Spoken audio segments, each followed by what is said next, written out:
আমার হাতে আছে একটা Oppo A31। তো এই ফোনটা আজকে আমি টোটালি রিস্টোর করবো, এটা ডিসপ্লে প্লাস এটা মেইন বডি যেটা এটা আমি চেঞ্জ করব।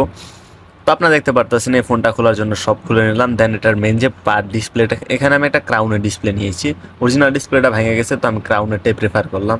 কম দামের ভিতরে ভালো কোয়ালিটির ডিসপ্লে ক্রাউনই প্রোভাইড করে। তো আমি ফ্রেমটা বডিতে লাগিয়ে ডিসপ্লেটা সুন্দর করে লাগিয়ে নিব। আর আপনারা যদি এখানে ফিটিং বা আদার্স কিছু জানতে চান তাহলে এই যে নিচে মেইন ভিডিওটা দেওয়া আছে, আপনারা মেইন ভিডিওতে ক্লিক করে ফুল ভিডিওটা দেখতে পারেন। আর হ্যাঁ, লাইক কমেন্ট শেয়ার করতে ভুলবেন না, সাবস্ক্রাইব করতে ভুলবেন না। তো আমি নিউ বডিতে সবগুলা পার্ট টু পার্ট জিনিস আবার ট্রান্সফার করলাম যেভাবে ছিল।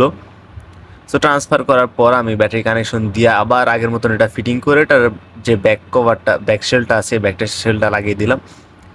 অ্যান্ড ফোনটা অন করার পর অন হয়ে গেল। তো এটা আমি সাকসেসফুল। তো আপনারা যারা ফুল ভিডিও দেখতে চান নিচে ভিডিও দেওয়া আছে, এখানে ক্লিক করেন। আর সবাই চ্যানেলটাকে সাবস্ক্রাইব করে ভিডিওতে লাইক দিয়ে দেবেন। ধন্যবাদ।